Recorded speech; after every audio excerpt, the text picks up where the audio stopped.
Welcome, everyone. Seems like we've got a good crew coming back for part 3 of our Selling on Social Media webinar. We are here today with the main SBDC, but we have the lovely Nicole Lipp from Breaking Even Communications to host today's event. Like I said, this is part 3 of a 3-part series. And so today we'll be going over like additional social media places where you can sell online. So it's a lot of fillers and sort of tying up loose ends from the last few sessions. If you did not join the first 2 sessions, that's okay. This information should be helpful as well. And after the presentation, probably tomorrow, I'll send out a follow-up email that will have a link to the recording and the slides and any other resources we mentioned today, but it will also include the first 2 sessions, the recordings and the slides. So you can always circle back if we reference anything that you're unfamiliar with.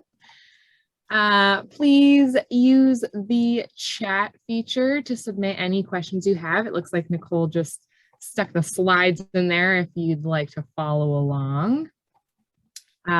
Also introduce yourself in the chat. Let us know who you are, maybe where you're zooming in from, what business industry you're in, or if you already have an e-commerce situation set up. We'd love to know a little bit more about where you're at.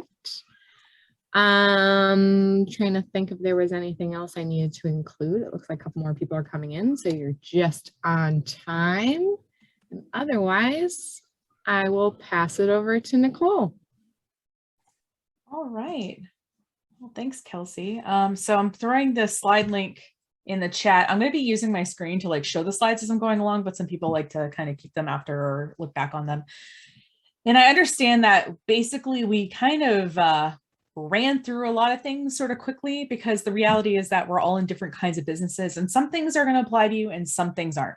And so I'm just here to acknowledge that, like, if you're selling services and I'm talking about like bringing in a product catalog into Facebook, that doesn't really apply to you. But what we want to do, obviously, is kind of introduce you to these topics and also give you time to work through them. So I'm happy to, there's going to be time after to answer questions. And also, if you're trying to get something set up and having a technical problem, you can stay after this workshop and I will get you as unstuck as I possibly can.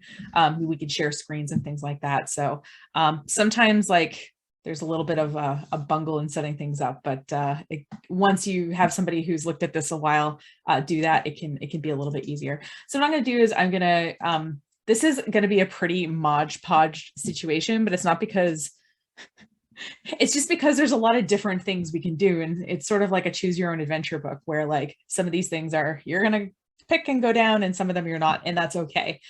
And I also just want to let you know, these are kind of, in case this is, you know, you're attending this as like the first, you know, the first presentation and you missed the other 2, just very briefly what the other 2 covered so that you know is we talked about writing and repurposing and creating content for social media and sort of systematizing that so that you're not spending every day like writing the perfect Facebook status update or whatever. So we talked a lot about that. And we talked a little bit about, you know, also chatbots, which are basically bots that can automatically respond to Facebook messages on your business page. They're also coming to Instagram. If you have 1,000 or more Instagram followers, you have access to them now. I have a feeling they will come to those of us who have less than 1,000 Instagram followers as well, relatively soon. But those can kind of save you time by answering frequently asked questions or getting people to the right parts of your website who are messaging you on Facebook and Instagram.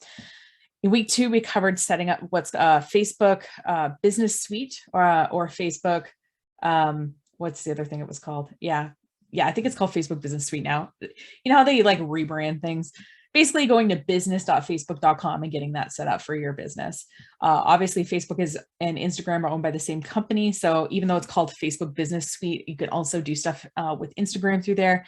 So basically getting that set up, we talked a lot about that. How you can bring, if you have a catalog of products you're selling on a website, you can also make them for sale on Facebook and Instagram. You can tag your products on Facebook and Instagram with these things. And basically, you can take out sort of cheaper and better ads with the tools they have back there. So if you're doing anything with Facebook and Instagram advertising, I highly recommend getting this set up. And that second recording will help you do that, kind of go through the steps you need to do that. And we also talked a little bit about video marketing. So Instagram announced a couple of weeks ago that it doesn't consider itself a photo sharing platform anymore. It considers itself a video platform and an e-commerce platform. So now that we're all small businesses making little videos, I kind of tried to give a few resources on how to do that. And I also went through on my own YouTube channel a couple of templates you can use as a small business owner to create those in a efficient way in case you want to and I think Kelsey included that with the slides for that one. So I kind of grouped two things together there. And so this week is going to be like a Mod Podge of stuff.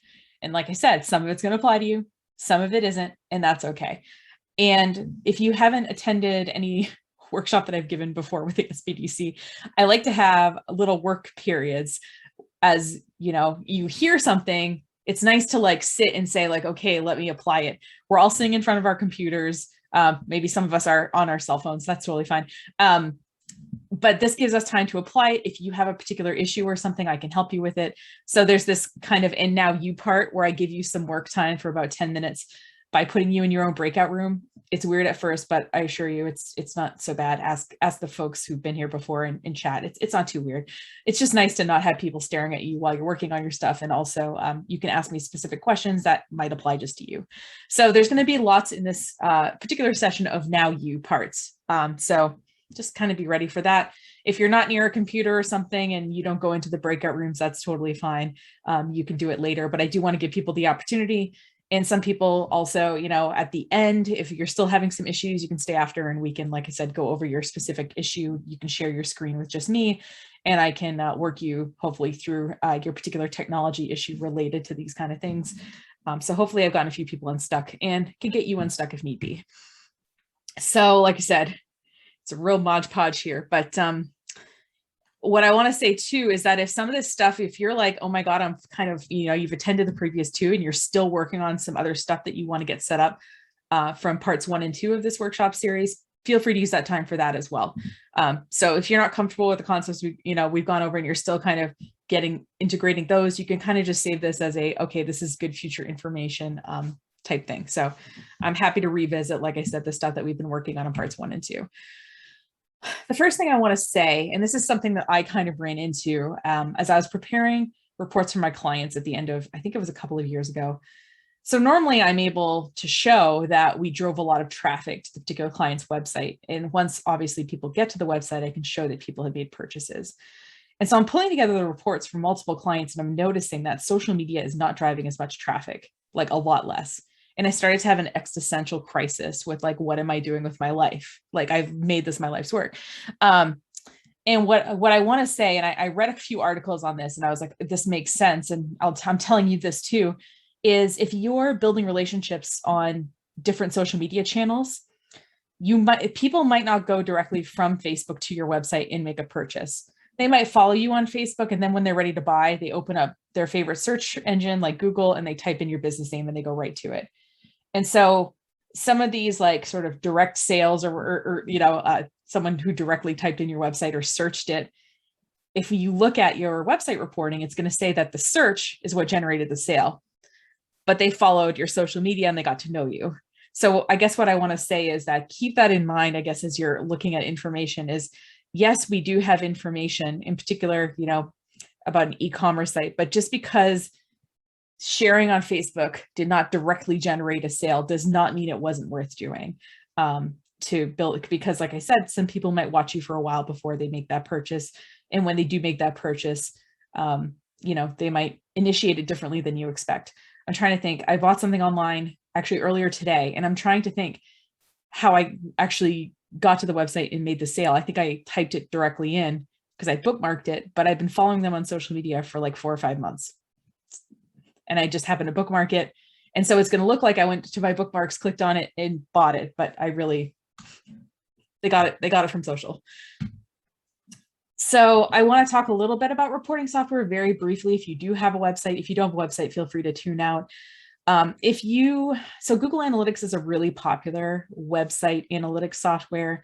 It's free, it's easy to install, and obviously they're collecting a lot of data about, they're helping a lot of small businesses. I do want to acknowledge that maybe you're somebody who is not comfortable with Google knowing all of your data, which I completely can respect.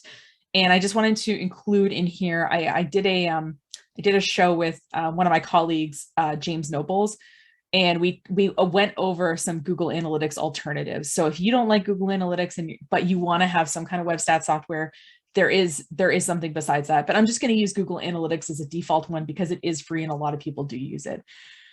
So basically what you can do with Google Analytics, and it's best to kind of show you what I'm talking about. So Google Analytics, like I said, it's a website stat software. And when I first get in, I see kind of on the right or the left sidebar here, I have a hard time with right and left. I don't know why, but you see we have audience, which is who's coming to the website. So things like, are they on a mobile device? Are they in Maine or outside of Maine? That kind of thing. Acquisition, how did they get to the website? Did they get at it from a search engine? Did they come from social media? That kind of thing.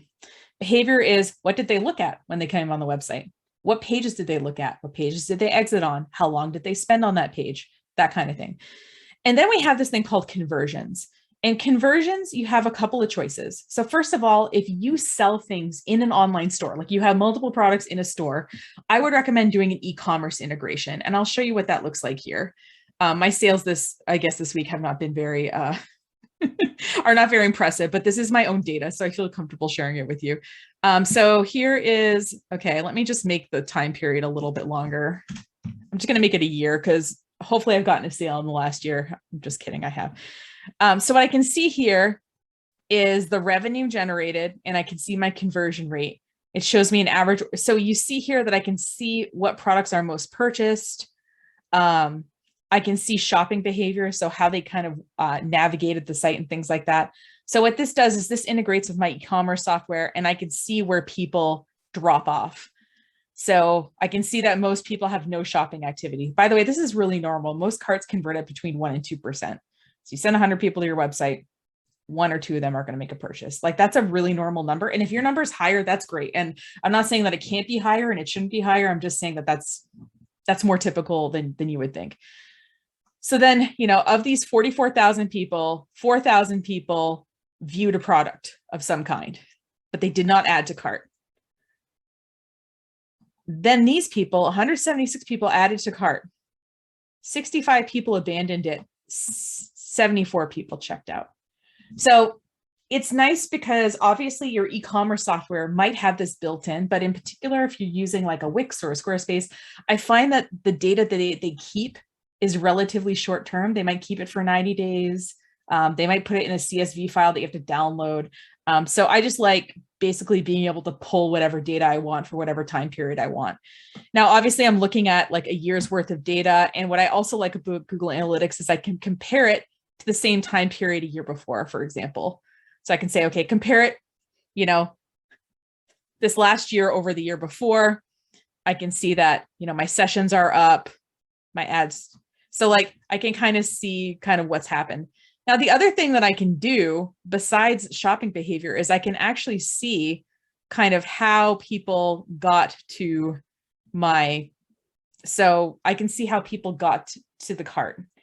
I did this with a client. It was funny. They had like a not an amusement park, but sort of something like that, where like you could buy tickets for it. And we set up some tracking, and what we found is like, and they didn't want to set up Bing listing, which we're going to talk about later.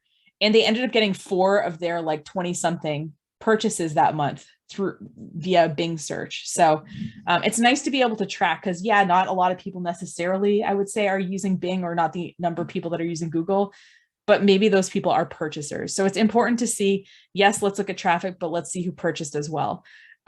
So anyway, so you can do an e-commerce integration if you have products. Now, if you're a service provider, you might have like a booking form, right? Or something like that. Or you might have a contact form. You might have a goal that people get to a certain, like you want people to view these 5 pages on your website, whatever that is.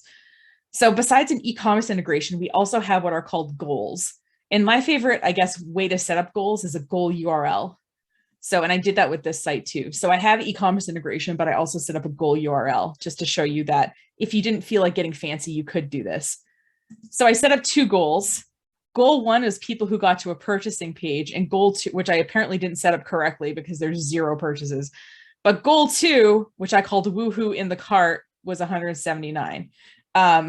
You can call these goals whatever you want. I think I literally was doing this in a workshop. I probably should have gone and see that the purchase one actually worked.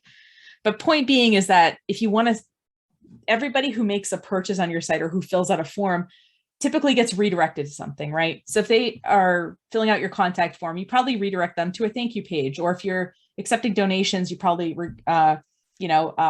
redirect them to a thank you letter from the executive director of your organization, something like that.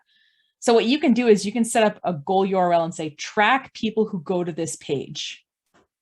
And you can compare it to people who, well, we can see acquisition versus goal, right? So I can say, okay, how many people who Google searched got to the goal page, got to that like checkout equals success page, or how many people, through Facebook got to the goal page. So we're able to compare things. Let's do social because we're literally in a social media workshop.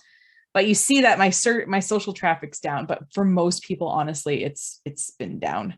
And I can compare.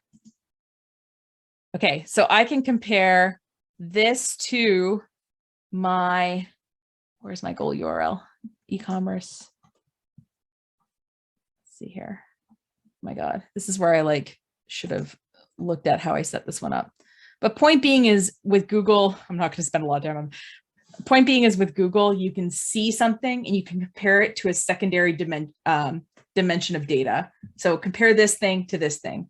I think you can even do tertiary dimensions too, which sounds very confusing to me. Comparing 2 things at a time sounds way less chaotic to me than comparing 3 things at a time. But what you can do is you can kind of see, like I said, through either goal URLs or through e-commerce, depending on how you set your thing up, sort of what marketing things actually got you traffic and sales. More importantly, sales, right? Because whatever, I can see that my Pinterest might have driven less traffic, but I bet it gave me more sales. So like I said, if you want to set up e-commerce integration, it just kind of depends on what software you're using. So if you are like Google Analytics e-commerce integration for Squarespace, I bet that Squarespace has a beautiful step-by-step thing with screenshots of exactly how to do it. So different software integrates differently, but you just usually follow the instructions and it's not too bad. If you just want to set up, like I said, you're more of a service type organization, you can set up a goal URL. So maybe your goal is that people fill out this form or visit these specific page. Maybe there's a specific page that, or people spend more than 10 minutes on your website. You can set different kinds of goals. The goal URL is just one type of goal you can set, but there are other kinds of goals that you can set too. So obviously someone who spends more than 10 minutes on your site is probably pretty interested. I'm guessing anyway, either that or they are bad at leaving tabs open like I am, but they might just be really interested. So I did want to link to like how you set up the Google goals. That's what this thing is, but obviously how you set up your e-commerce integration will depend. So, and if you're using cart software, you might already have this data, but I just want you to understand how would I know? Whitney Houston asked us, how would we know? And it's important that you ask yourself, how would you know? How would you know if the marketing you're doing is working? Right? And so you just want to know where this data is being stored and like I said, how long it's being stored. I noticed with a lot of these e-commerce platforms, they don't store it a long time. They don't store it forever. What I like about Google Analytics is I've had this site up for like 6 years. I can pull data back from 6 years if I want. Not that I feel like something 6 years ago is particularly relevant, but if I want to, I can go back and get it. I like having access to things if I want them. So I think I was going to have us set these things up, but what I might do is wait till the end and see if you guys want help setting that up on your own websites, just because I'm not sure how many people in this particular group, and I meant to ask at the beginning, have websites. If you're going to do one thing, during the next 2 hours. If you want to space out the rest of the time, that's totally fine. I want you to do this. Okay. So Google has this thing called Google My Business. It's free. Now, once you do this, you will get calls from people saying that your Google, it's just like the car warranty people. I think they hang out. I think they're in the same call center. You're going to get people calling you because they call me every day and they tell me my Google business listing is out of date. They tell me that my Google business, so it's all a lie. Your Google business listing is, just ignore them. But it is worth it for the benefits that you'll get. So to basically have a Google business or to have a Google, any of the Google tools makes you have a Google account. So, and you might already have one that you use for business stuff, but you know, you can either make a free Gmail account, or if you're like me, like I pay to have Google host my email. And you're going to use that to claim your business. And then you're going to fill out the business profile as completely as possible. Now, there's something I want to talk with you guys about that I relatively recently learned about. It's one of those I was today years old type things. So obviously the Google business listing you fill out, you got your hours and all that, but then there's these things called attributes that you can add to your business. And I thought this is interesting. So how does Google know that a business is handicap accessible or that it does deliveries or anything like that, right? Now, obviously it's, you could write it in the description, but by using Google's attributes, you can apply specific attributes to your listing and it will be read by Google as that. Now, what's hilarious is I could not find a complete listing of Google's My Business attributes on Google. I did find it on this website, so that's fun. So some of the attributes available, like I said, delivery, curbside pickup, whatever. So if you've ever wondered like how they got these things and you don't have these things, it's attributes. And you can totally add them to your listing once you claim it. And there's tons of them. There's some about accessibility. There's some specifically for lodging. There's some specifically for dining, you know, some specifically. Yeah. So there's like, I think there's over 300 attributions. But what's nice is that if you add these to your business listing and someone else doesn't, well, like, and someone looks for, you know, an LGBT friendly coffee shop and you say you're LGBT friendly, you're going to come up. So I will say the attributes thing is something that's, even if you've claimed your Google business listing before, I hadn't fully taken advantage of them because I guess I didn't entirely understand how many there were and how easy they were to add. So, so maybe Kelsey, if you want to just paste that link into the chat, that'd be awesome. And then the other thing you can do with Google business listings that I want to show you, and by the way, a surprising amount of people look at this stuff. I'm trying to remember where I put them in one, but not in the other. Let's see if I pick the correct one. So as you see, you can claim multiple businesses. And once you go to google.com/business, it'll ask you to log into your Google account. And if you don't have any businesses, there'll be an add business button. And if you do have a business back there, it will show in your list like it showed in my list. So once you get into your Google business listing, one of the items back here is products and services. So I literally added our products in here so that they would be like viewable on Google and indexed by Google, but you can also add services. And I probably should have actually, there we go. So I can add like more, I can add additional services and things like that. All this to say is fill this out as completely as possible because Google obviously is using its own business listings to index stuff. And hey, it's free and you might as well play well with Google, I say. So what it's going to have you do is it's going to have you like, you can probably, if you haven't claimed your business before, you're going to click verify, and 4 to 5 days, it's going to send you a postcard to your business address.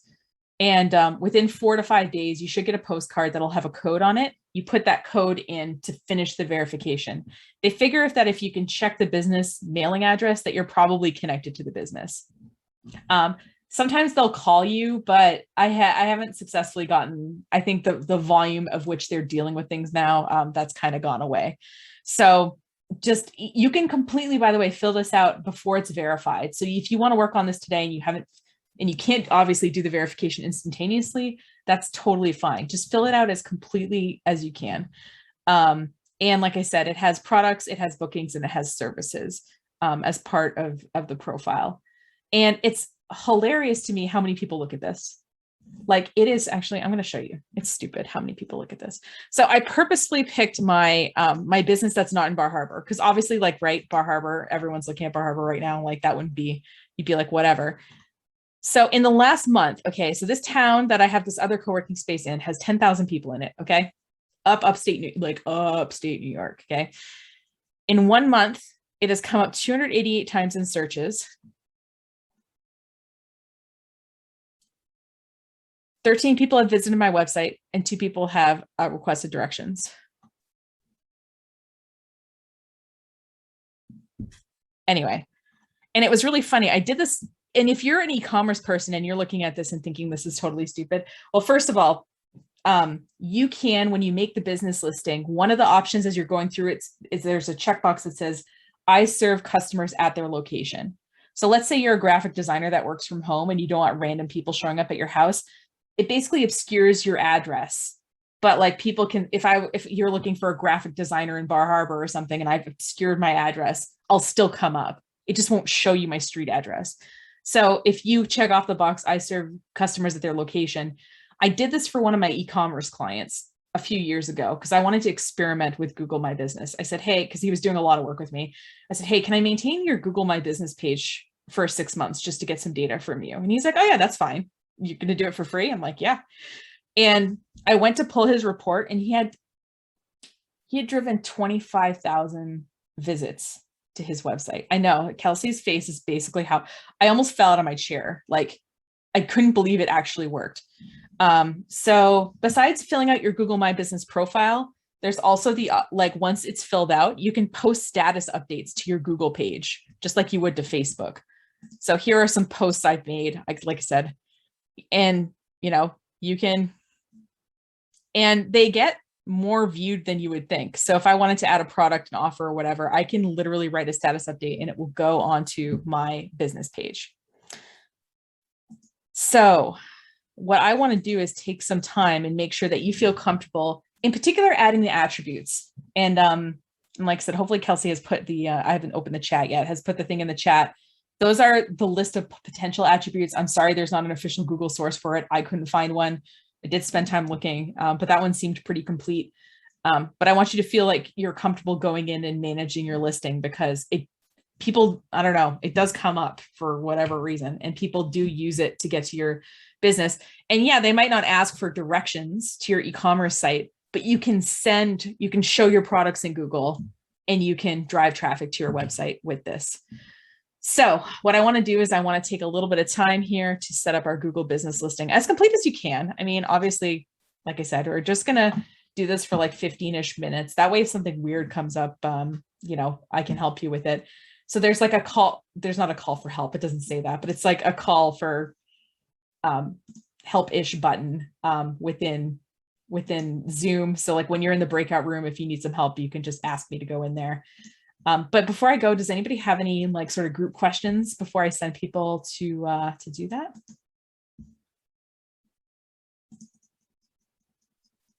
I'm not seeing any, but that could be wrong. Okay.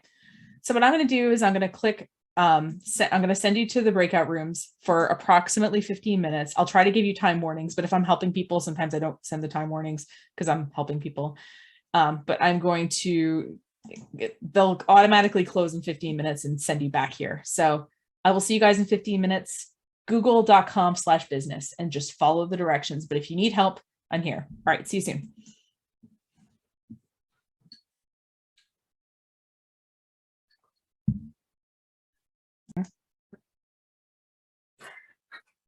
I was telling Kelsey, I'm practicing pausing recordings. So, and remembering to unpause them. So does anybody want to share anything that either they ran into as they were working on their Google business listing, or maybe they claimed it previously and were looking at their stats and were like, oh my God, that's crazy.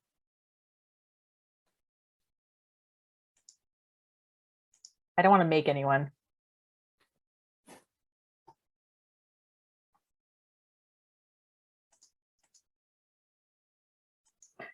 Okay.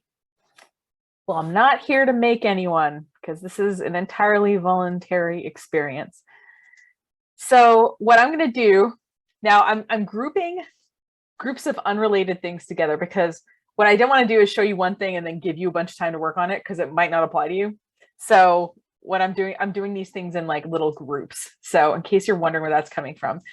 And someone asked me in one of the sessions to go over how I would build followers, or like on something like a Facebook or an Instagram.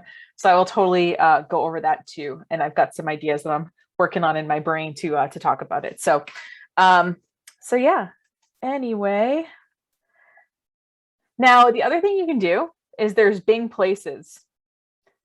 You can import your Google business listing into, I love how they have a separate business listing, but they're like, you can import your Google business listing into this listing.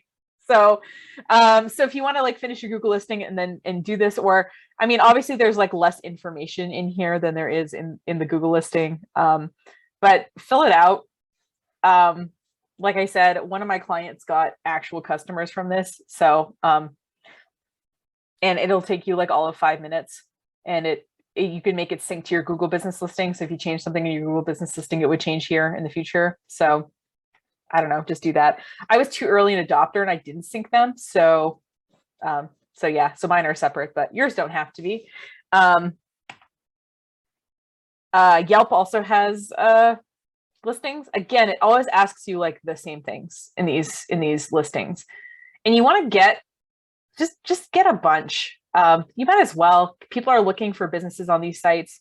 If you can get a few reviews, that's wonderful. You can ask your friends or whatever. It's fine, you know, LinkedIn has company pages, whatever.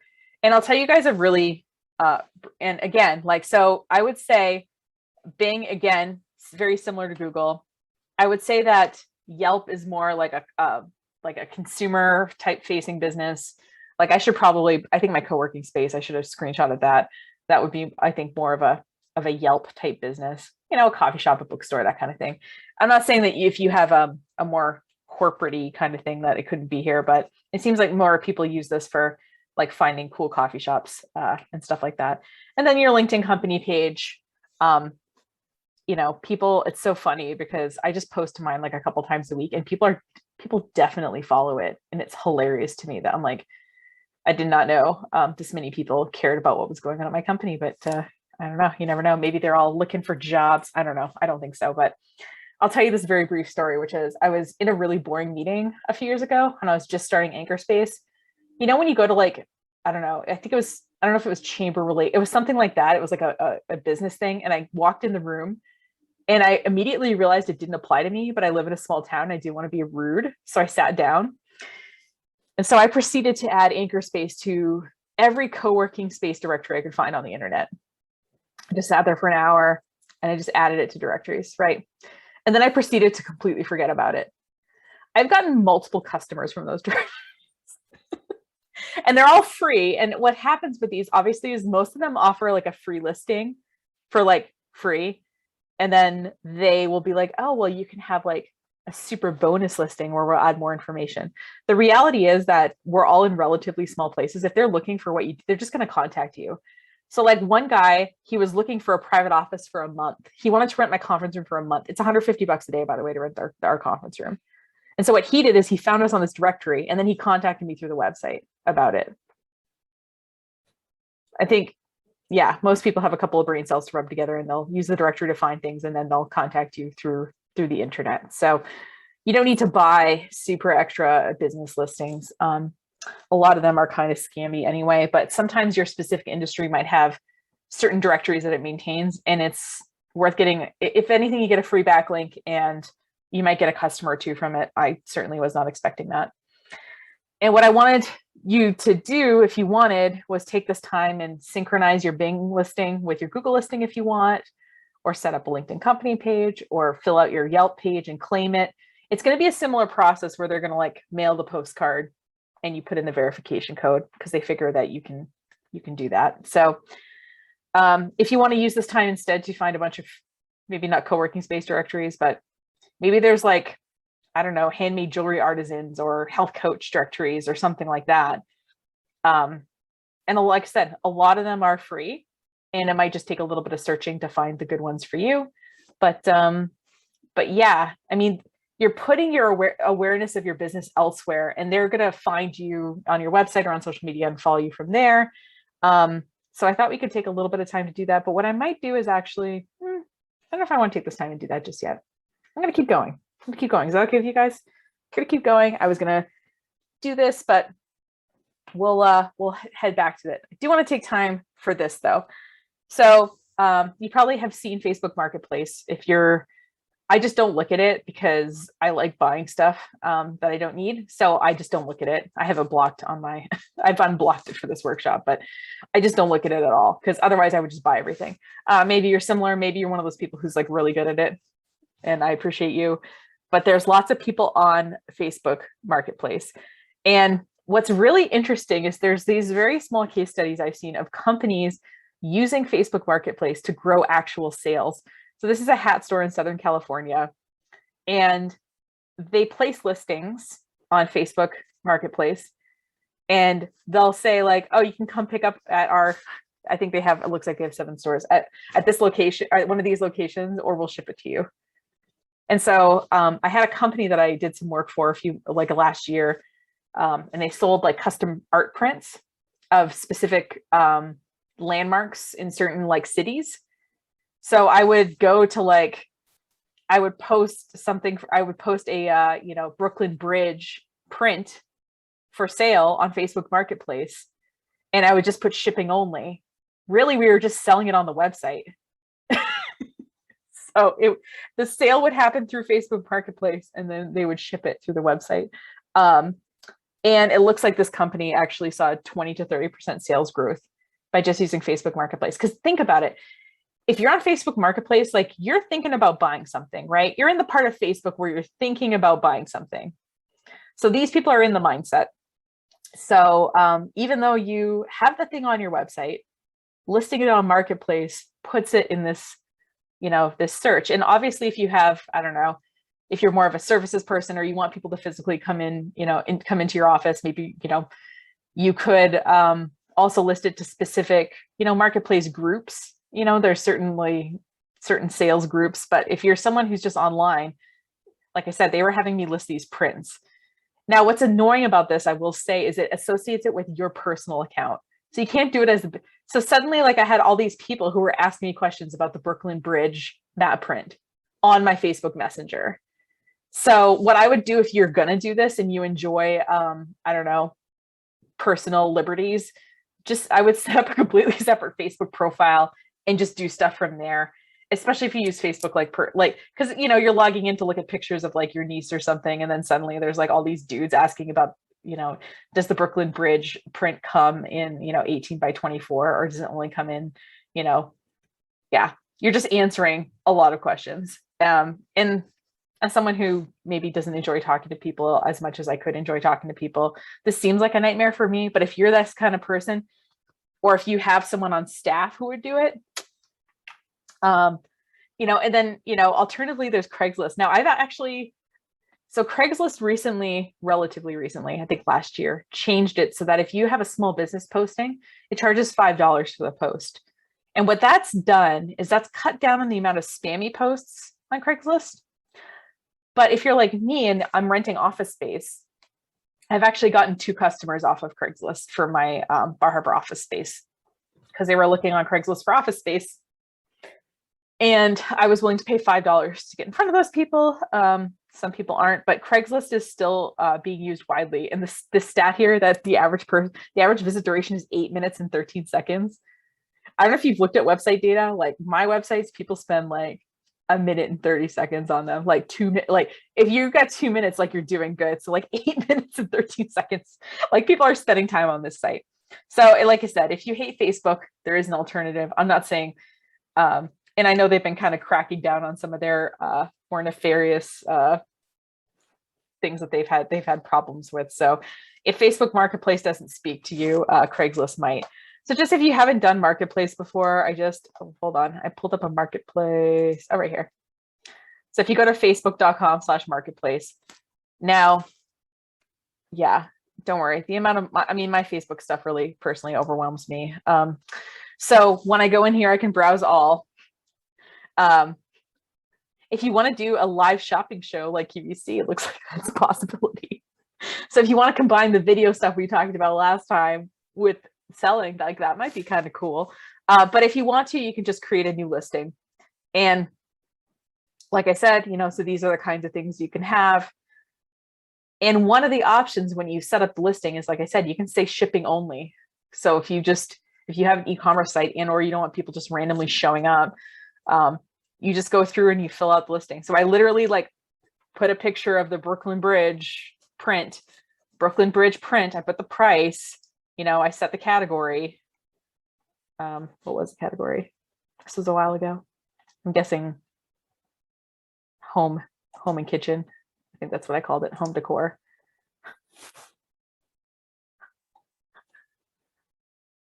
What do I want to call it? Decorative accents. Other home decor, sure. And the condition is new. And I would write the description. And like I said, it's annoying to fill this all out, but the idea is obviously if you have more than one thing for sale, you don't have to mark this as sold right away, even if you sell and fulfill the order, but you could just keep this listing online to sell more. But yeah, I'm not, like I said, it was annoying because it was tied to my personal stuff and I already get a lot of Facebook messages. So like I said, if you enjoy your privacy as well, I would suggest making a different account to do Facebook Marketplace. And maybe add some friends there and stuff so it doesn't look totally sketchy. I do have a secret Nicole account that I do other business stuff under. So if you go friend me and I don't friend you back, it's probably because you're on that account. So yeah, just saying, you create some separation if you need to. And I wanted people to feel comfortable if they wanted to try posting listing to give it a shot.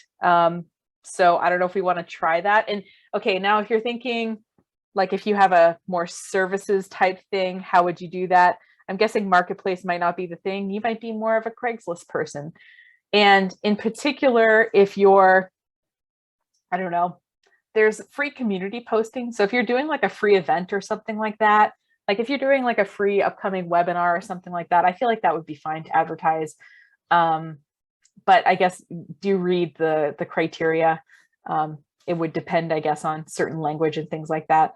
But yeah, so if you want to try making a company page on Yelp or whatever, from previously, or LinkedIn, Yelp, or Bing, or if you want to do this, let's just take a little time and put ourselves out there. I know you don't want, I don't know. I don't like putting myself out there necessarily. It feels weird to be salesy, but people want to hear from you. So let's do it. Does anybody have any questions before we head back in? There's two questions in the comments that Yeah. I believe are backtracking to the Google My Business. But oh, sure. Yeah. Let's do that. Yeah. She was asking, can I make a profile but delay making it public? Because she's Yes. still working on her site. Yeah, no, it's in draft until you say publish. So you could fill out the whole thing and just keep it in draft. And then the next question does not totally make sense to me. Which of these are best for online product biz only? Okay, so Google My Business, like I said, that the one that I did for the guy who had 25,000 hits and he was online only. He had a product that was produced locally but only sold online. He didn't have any storefronts or anything. So I would say that. I would say online based product only would also potentially apply to Yelp, especially if it was very specific. Let's say that, okay, I'll use my Bouchard Family Farm sells ploy mix, right? As a very specific product. Fort Kent. I had a ploy ice cream sandwich yesterday and I didn't know those existed. So I would make a Yelp page for that because people really like ploys. It's a very kind of specific thing, even if they mostly do stuff online. Yeah, I would say those two things. And I would put a Facebook Marketplace listing for something that you have for sale online. I would totally do that. Like I said, the Brooklyn Bridge people, I could have spent full time doing just that. Just yeah, they had a lot of business, and it could be that you do it the first few times to kind of get an idea of how it works, and then maybe you pass on doing this sort of thing to like an assistant or a staff member or something like that. So yeah, I would say Facebook Marketplace, and I would say definitely Google Business Listing as the two that I would definitely do if I was an e-commerce site. All right. So any other? Okay. All right. So 15 minutes, like I said, Facebook Marketplace, LinkedIn, Yelp, Bing, Craigslist. Said I do want to acknowledge that is a social site, not just for missed connections, but there's some socializing happening there. And like I said, I've gotten like real customers from there too. So I guess we can't poo-poo it till we try it. So we're going to open all the rooms. I'll see you guys in 15 minutes.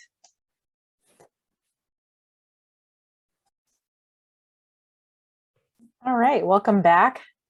Did anyone do anything interesting or have anything they wanted to share about putting something onto Facebook Marketplace that wasn't your old dishwasher, but something that you're selling for your business that felt any kind of way?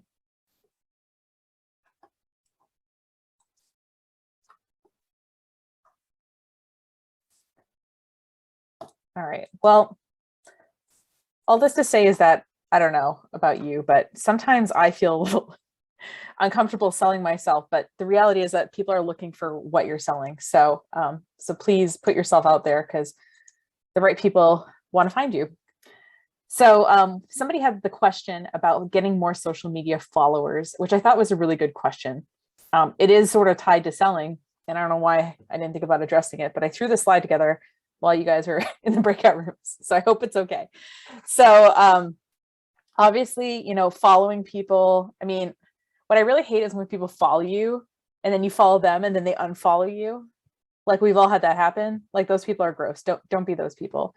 But what I will say is that like if you're in a local business market, I know with me, whenever like a local business follows me, I always follow. I'm like, oh, the Holbrook House in Bar Harbor has followed me, and I follow them back. So I will say a local business is probably more likely to get a follow back than like somebody big. Not to say you shouldn't go for it, obviously, but yeah, don't do something just to get that. And the other thing that helps make you more visible is using a couple of features that most social media platforms have. One is called a tag. So for example, let's say you wanted to tag me or the SBDC, you know, at Maine SBDC. I'm not sure if that's your handle, Kelsey. I probably should have found that out ahead of time. At Maine SBDC gave a really great workshop. You know, here's me working on my listing. Thanks so much. So now Maine SBDC, if you tag at Maine SBDC, sees the post that you're doing, and they might share it, they might comment on it, they might start following you. So businesses notice when you mention them, especially when you say something nice. We also notice if you say something bad, but why would we want to follow you, right? The other thing that works kind of like a tag, well, a tag is a specific business or person, right? And hashtags is more of like a topic. So for example, if I post something about my, you know, that we're a hashtag co-working space in hashtag Bar Harbor, if someone is looking at the Bar Harbor hashtag, they might not specifically be looking for a co-working space. They might just be kind of looking at what pictures are in there, and they see my space and they're like, oh, this is really cool. Well, on our next trip to Bar Harbor, we're going to do this. Someone might be searching, if you're not, by the way, a business that has people come in, maybe someone is looking for specific information about, you know, a gluten-free diet, or maybe they're looking for specific information about, you know, acupuncture, you know, for arthritis or whatever. There are definitely ways to find hashtags. There's whole directories set up online where you can search for hashtags. You can see how popular they are. You can see what you know, whether it's more of an Instagram or a Twitter thing that, you know, because just, you know, certain hashtags are used certain places, and you can make kind of your own list of master hashtags. And yeah, one of my friends, like he does everything from his phone. He literally has a note on his phone with all the hashtags he might ever use. And he just pastes them in when he does Instagram, and he deletes the ones that aren't relevant. So he has just a whole list that he just keeps on his phone. So by using a hashtag, it's someone who's browsing in that content is likely to see your stuff because you're participating. Now, do you have to put like 100 in there? No. I think like I read an article that was like 20 is a lot and use less than that. And I'm thinking like, oh my God, I have never even used close to 20 hashtags on anything. So, so yeah, a few is fine. And you can experiment and see what works well for you. I will say posting video content, people definitely engage more with video than they do with other things. I've gotten way more followers since I've started doing videos regularly than I have before videos. I think people like kind of watching videos. And then here is something that I've heard about. Okay, full disclosure, I haven't done this, but I know about it and I know enough definitely to tell you about it. There's this thing called $1.80. It's put out by Gary Vaynerchuk. He's like a big social media guy. He's got a big personality. You probably have seen him doing videos before. But basically his $1.80 thing, oh, you know what? It's not 60 posts a day, it's 90. Whatever. What's 90? 90 times 2 is 180. Wow. Okay, Nicole. I got to fix that number. So basically the idea is that you give your 2 cents on 90 different posts every day. So 2 cents 90 times equals $1.80. So it's your $1.80. I think that's what he was going for there. So let me just show you how it works. Again, I set this up while we were talking. The free version of $1.80. Oh my God. You can tell this is put out by a marketing person. It's like, follow this, do this, blah, blah, blah. So what I did is it integrated with my Instagram, which I was logged into, and it said, okay, here's your Instagram. What's your category? And I said business. So these are the automatic targets that it gave me for business, entrepreneur, marketing, money. Okay. It gives you one group for free, but it'll give you multiple groups if you upgrade to premium. Now, here is my hack. Entrepreneur to me is like, this is like a guy who like drives a Lambo and, you know, fans himself. I'm good with entrepreneur. So I'm going to delete the entrepreneur hashtag and, oh, that frees up. So I get 10, right? So I can add a different target. So I added Bar Harbor and I can add, you know, so I can add Maine. Oh, tempted to add Maine Coon, but that would not be good for business. So I can add you can delete ones here and add your other ones. It just gives you some default ones. Now, what it does once you pick your targets is it gives you, it shows you on Instagram, here's everything recently that's been tagged business. Here's everything recently that's been tagged marketing, whatever. So if I wanted to, I could go find Bar Harbor and it's going to show me some pictures here in a second. And what I can do is I can leave a comment right from here. Now, as you'll notice don't mind me, I keep moving the stupid Zoom window. So let's say that I wanted to leave a comment on this. Whale watching, mountain climbing.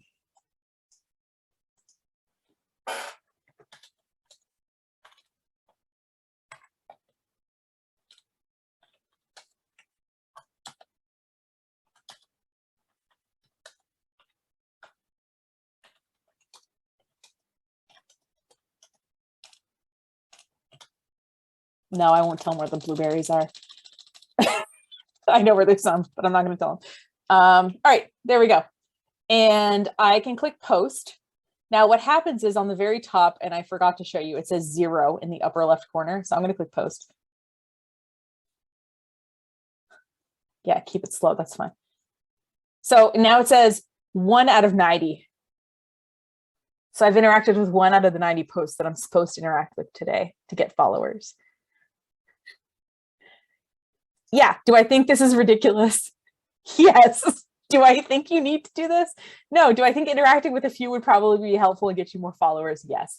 I think sometimes these like internet gurus like take everything like super far, and it's like, you're not doing that full time. Like whatever, I'm a marketing person full time and I don't even want to do it, but there is a Google Chrome extension.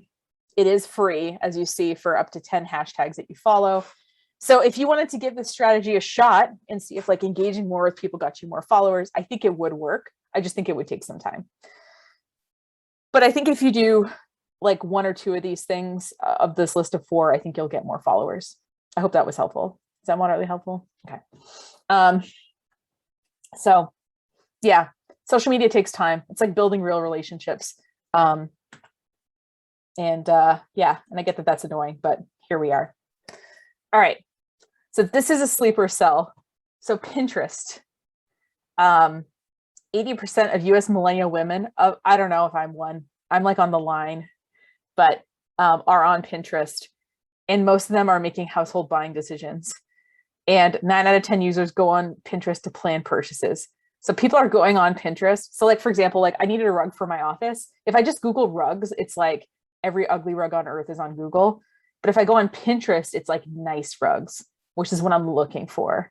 And it's their style. I kind of see like the quality of them, whatever. So, so Pinterest is really good if you're selling products, or even if you just have intellectual content, like maybe you're, you have blog posts that you're trying, you know, you have advertising on that you're trying to monetize, something like that. I've had really good success with Pinterest. In particular, I will say that around the holidays, when everyone is buying Facebook and Instagram ads, Pinterest ads are cheaper and they're really effective. So if you just want to tuck that in the back of your mind for November, you're going to be in much less of a bidding war on Pinterest, and people are going there to buy stuff. So I could do a whole workshop on Pinterest. Maybe if that's of interest to you, you can talk to the SBDC. But I will give you the overall view of it in one slide. So Pinterest is a visually organized, it's basically visually organized links and ideas. So every pin is an image or a video, and you save them to what's called a board. It's almost like you have a little folder. So I might have a folder for upcoming vacation ideas, or I might have a folder for recipes, that kind of thing. Now, as a business, you could have different, you know, and if you want to take a look, you know, there's, you know, I did a bunch for a therapist once on Pinterest. Like there's a lot of mental health stuff on Pinterest. I mean, it's not just products. So if you're watching this and you're in a services thing and you're saying, oh, I don't know, there is, just take a look and you'll see kind of what boards or what categories of content they create. And pins, like I said, you can like link to your own website, or you can link to other websites. So maybe you want to get someone to your YouTube video or something like that. You could totally use Pinterest to do that.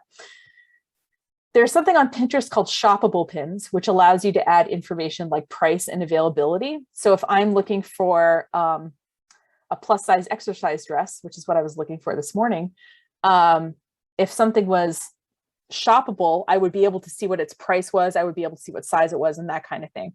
So that's what the shoppable pins is. So a normal pin is just a picture, a link, and a description.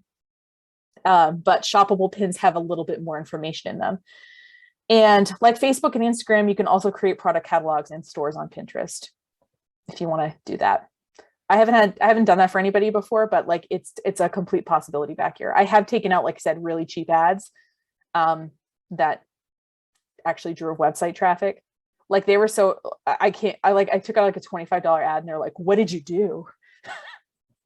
$25 ad. They were so impressed. So I want to show you, I thought I'd show you some.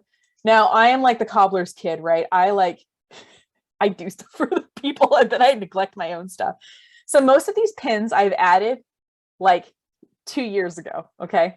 So every month, okay, this is my engagement for 30 days. Okay. And let's just take a look at how some of my pins are doing. So this is all about doing retreat with a small team. I got 712 impressions in the last 30 days. I added this pin, like literally, like I can probably go see, created January of 2018. So I added this pin in 2018 and it got 718 views this month. It's a good blog post, by the way, if you do have a small team. I figured out a good formula to run a retreat with a little help from my friends. Exploring Seal Cove. We have a day trip. I add this in 2019, 102 impressions. So yeah, and our two most popular boards, which is hilarious because I have one called like it's like a feminism one, and I have one called snarky humor, and those are the ones I update the most. These ones I like literally, but it's like these are the two most popular ones, is links to my products and links to my business stuff, like self-promote. So my two most self-promotional boards actually got the most impressions, oddly enough. So I will say Pinterest is a sleeper cell. Now I know that you're like seeing this and maybe you're thinking like, I don't want to get into another social network. I get it. But the only way, and I looked this weekend just in case there was a way around it, the only way to add pins to Pinterest is to have a Pinterest account. Sorry. Now, if you want to just like pay me to do it or something, that's fine. It's mine, fine. But yeah, you need a Pinterest account to actually add pins. The other thing, if you are looking at this thinking, I don't care about Pinterest, which you might be, and I thought I closed the door, but apparently I didn't. is there is also a way that you can add, how I said shoppable pins have like a price and like maybe the material the item is made out of and stuff like that. You can add what's called markup data to your website. So Facebook has what's called Open Graph Markup, or it used to be called Open Graph Protocol. If you want to search the internet for OGP, Open Graph Protocol wrap, you can see me rapping to about Open Graph Protocol on YouTube. It's slightly painful, but kind of funny. Twitter also has cards, and schema data is used for Google, Pinterest. Let me just show you what I mean, because I think it might be easier to see an example. So here is when I go to this developers tool on Facebook and I share my link to the homepage of my website. This is what it pulls. It has the URL, which is correct. And this is the image, title, and description that it has. Now, I kind of want to change that crop. I'm not going to lie, like that crop is kind of stupid of that image. I could change that out. And the reason that Facebook, by the way, used to be able to change this, if you remember, right? Used to be able to go and like you could add a different picture and stuff like that. But what happened is people were pretending that links had information in them that they didn't have. So Facebook made it so that when you share a link, it pulls the default data in and you can't change it. You can set this though within your own website. This is something that you have complete control over as a website owner, is what it looks like when it's shared. The other thing is that this markup data also adds some specific information. So this is Pinterest markup data. So as you see, here's a recipe for blueberry crumble.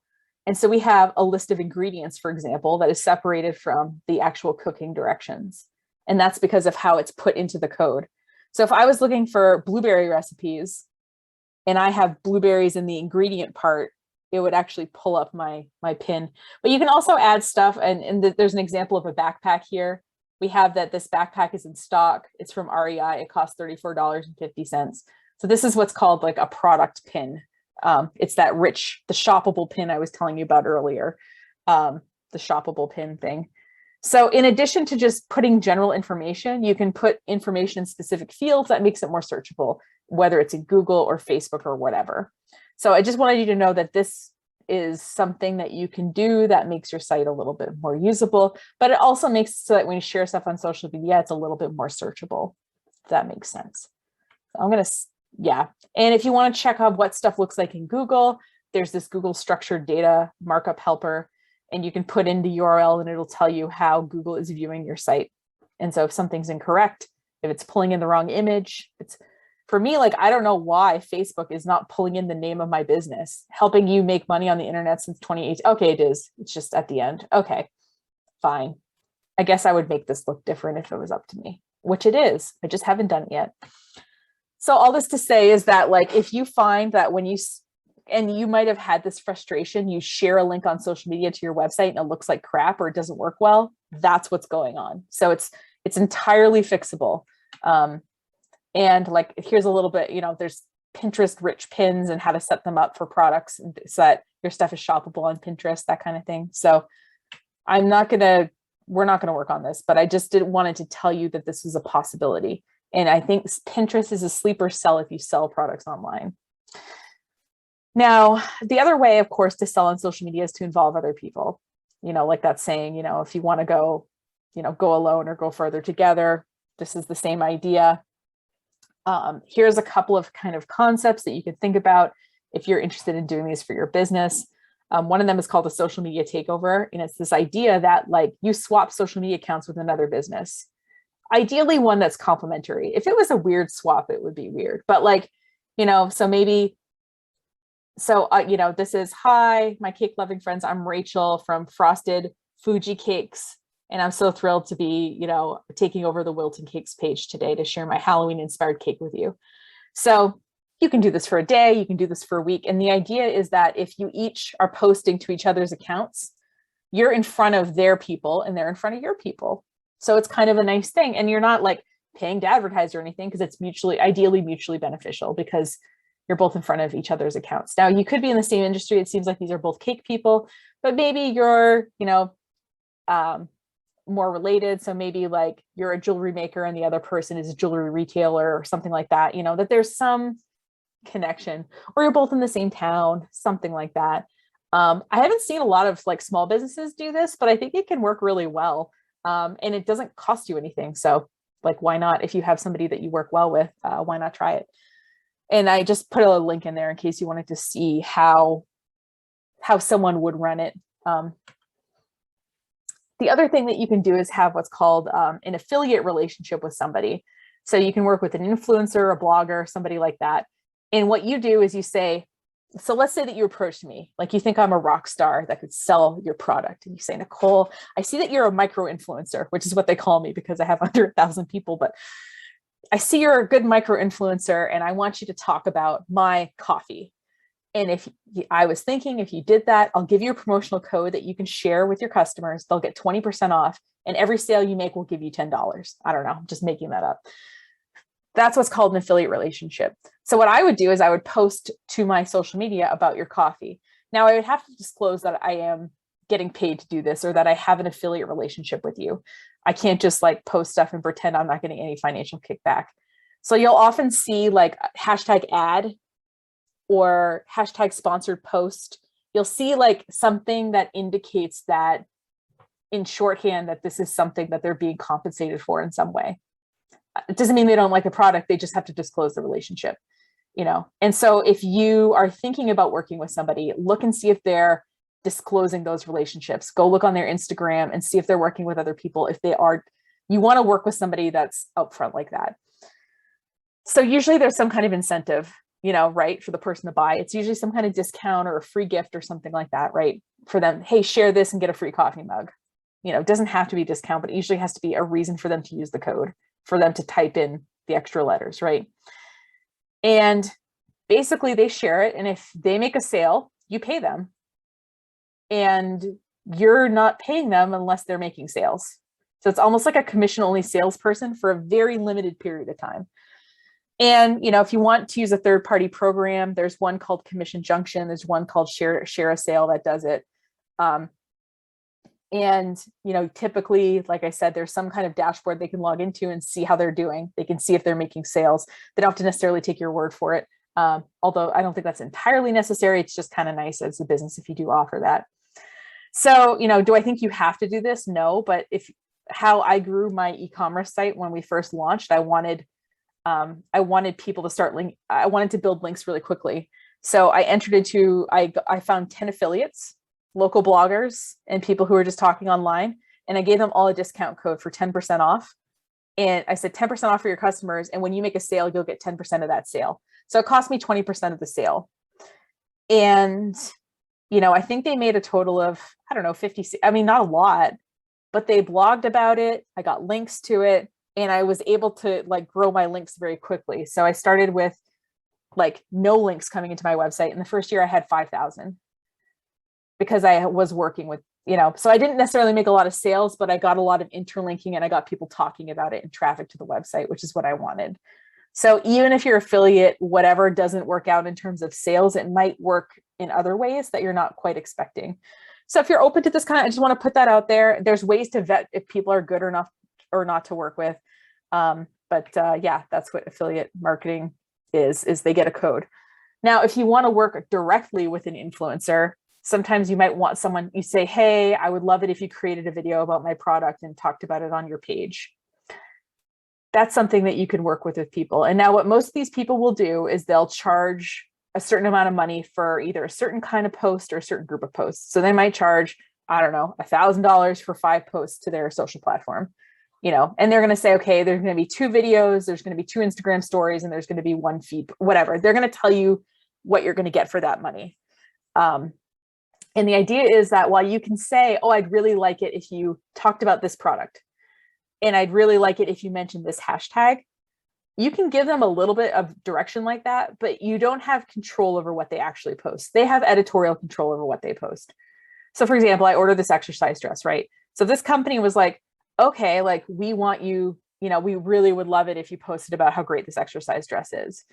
I would say, okay, this is what I charge, you know, this is what my audience looks like and all that.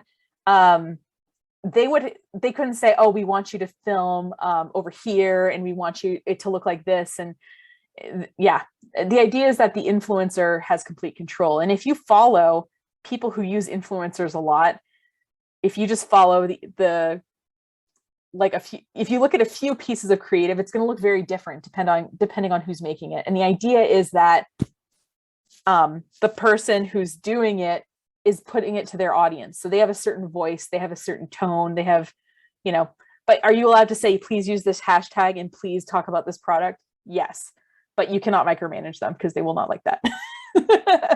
But yeah, there's places to find influencers online, or you can individually approach people as well. But if you're trying to grow an audience, if someone else has spent a lot of time growing theirs, sometimes getting in front of theirs is like a pretty economical way to do it in terms of getting it done quickly.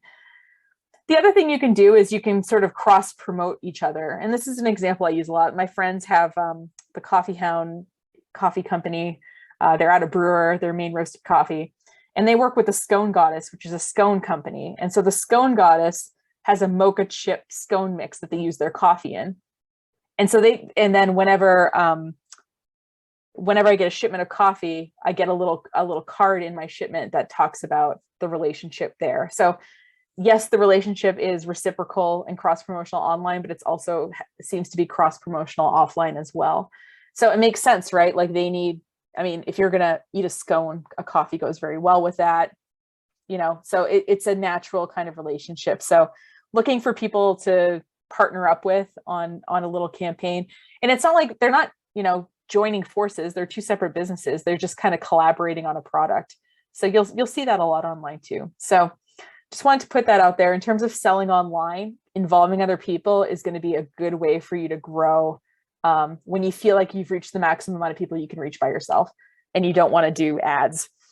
So what I want to do right now is I want to answer either questions or I want to answer questions or hear from people about what they would like to know more about.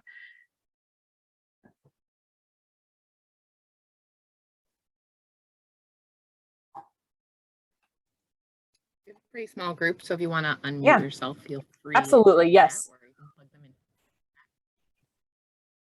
Along that line. Yeah, I mean, this is a lot today. It feels like a lot of additional, like if you were, several of you were here for all the sessions, so congratulations for your follow through. And I feel like for you guys, it like fills in all of those gaps that we discussed. If you are just joining this session for the first time, like I said earlier, my follow-up email will include the links to the previous sessions. And so you can just think of it as you're just starting at a different point. It's all the same information. Feel free to go back and keep building all of this up. Yeah. And Edward, did you have a question? Sure, I'll ask a question. Yeah, so, thanks. As I had mentioned in the beginning, I'm doing social media marketing for a hotel in Zihuatanejo, Mexico, on destination weddings. And I've used Pinterest with great success for my own website when I've posted literally hundreds of images, which when they're shared or pinned on other boards and then people click on it, takes it back to my website. But I don't control the website for the hotel.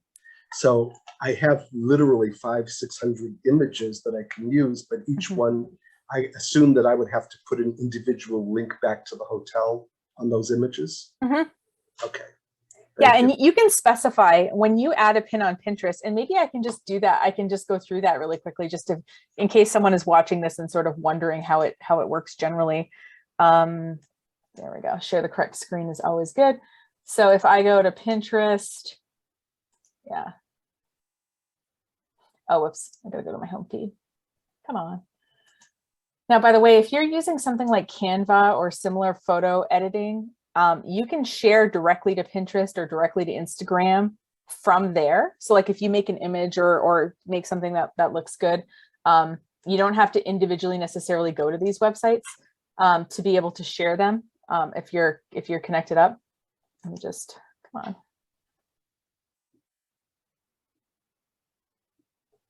So I'm going to click create pin. And when I get here, it's going to, oh my God. Yeah, I know how to make pins. Okay. So what I'm going to do is put my image in here. And typically, you'll probably notice some of the ones that sometimes do well are a little bit longer. And the reason is that a lot of people look at it on a mobile phone. You don't have to make them super long, but just if they're not quite, if they're a little bit more cell phone orientation versus a small rectangle, again, you don't have to kill yourself over it, but you just add whatever photo you want. So maybe Edward, maybe you make like a little like mini collage of like 3 locations, like of, potential ceremony locations for the thing in, for your resort in Mexico. And then maybe I say like,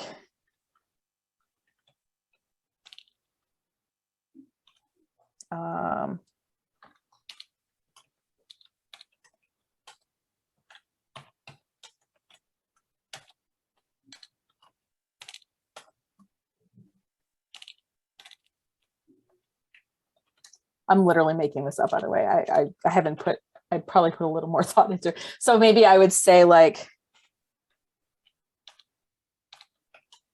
our resort can host between 2 and 100 guests and has over 10 locations that are perfect backdrops to say your vows.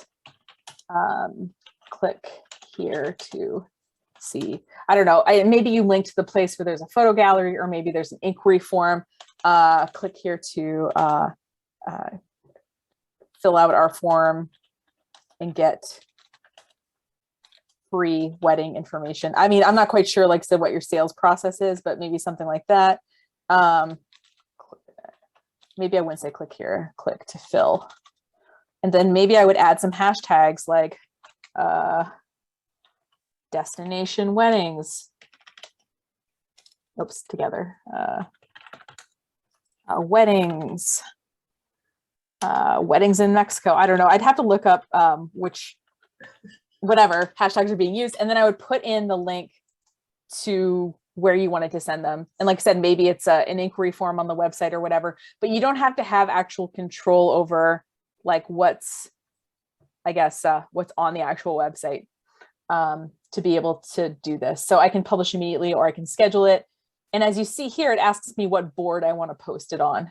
So, so I have different, so maybe you have like, I don't know, a certain section where you talk about weddings, because I'm assuming your resort isn't just weddings, but maybe that's your role in promoting things. So maybe you have a board that's like weddings at X resort, but you might have other boards as well. So you would just, as you can see, these are the boards that already exist, but I can also create a board as well. I can say like,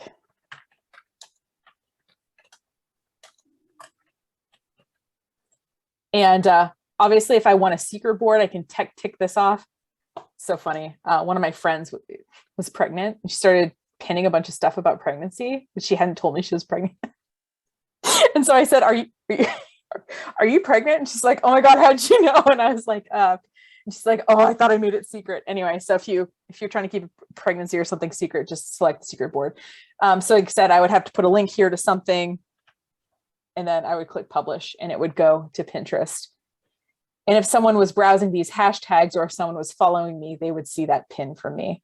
So it's not super hard, but you do just need an account to post stuff to Pinterest, if that makes sense. So, but yeah, you don't need perfect control over the over the company website. You just need to know where you're sending people and sort of prepare them for that. And I would make a nice pin, and I would use some collages to show multiple pictures, or you can even do video files in here. They have to be less than a minute, I think. So you can make little informational videos. Yeah. Especially if you have that many photos, I think that would be awesome. It would be really eye-catching too in the feed for people to see that go by. So I'd like to, if I can, share a success story with you. So after the first class, I decided to be much better about Instagram than I had been. And I scheduled in advance 4 posts a day on Facebook and Instagram, which I've now done solid, and I did them all for the week ahead and scheduled them out. And in the past 2 weeks, we've gotten about over 20 requests for proposals from Instagram. That's awesome. Congratulations. Yep, that was super. Thank you. Aw, no, you did all the work. I just told you about stuff. That's awesome. Yep. Yeah. Yeah, thanks for sharing. We love getting to hear that kind of stuff. And so it's even better when it's these ongoing series where, so good for you. Congratulations. Super, thank you. Yeah. And if anyone else has anything to share, or if you just have something you got hung up on from a previous week or something that, I know that somebody had some weirdness with a Google business listing. So stick around after this and we can share screens and I can help you out of that weirdness. Because, just when I think I've seen everything, the universe reminds me that I haven't. Does anybody else have any questions? See lots of thank yous and comments coming in of good jobs. We are almost at 2 o'clock. Yep. Yeah, so if anybody, like I said, wants to stay after, and if I can get you a little bit unstuck if you're trying to do something. And again, don't feel like you have to do all this stuff. These are ideas. And if you just act, if you act a little bit on it, you'll theoretically get something from it. So even if, if 1 or 2 of these tips resonated with you, that's fine. You might look at this a year from now and say, oh yeah, I think I'm ready to go on Pinterest now or whatever. Just know that whatever you do is, gonna help, and you don't have to do everything for it to work out. So that's all I got. Well, like I said, keep an eye out for my follow-up email. It'll include the recordings and all the slides. So any links that we discussed or showed will be accessible through those slides. And keep an eye for future events. I think Nicole's got something scheduled for next month, but I unfortunately can't remember what it is off the top of my head. Social media analytics. So there's a 2-part series in August, or that's the last 2 Mondays in August. So if you would like to expand on what you were learning today or start something new, that would be a great way to do it. Or if you do a bunch of social media stuff this coming month, we can actually see if it works together with your data. That's even better. I love that. The carryover from one series. I think that's why we scheduled it that way. I think that was the plan. Yeah. Look at us go. All right. Thanks, everyone. And if you want to stick around for some help, I'll do that. But see you all later. Have a great rest of your summer.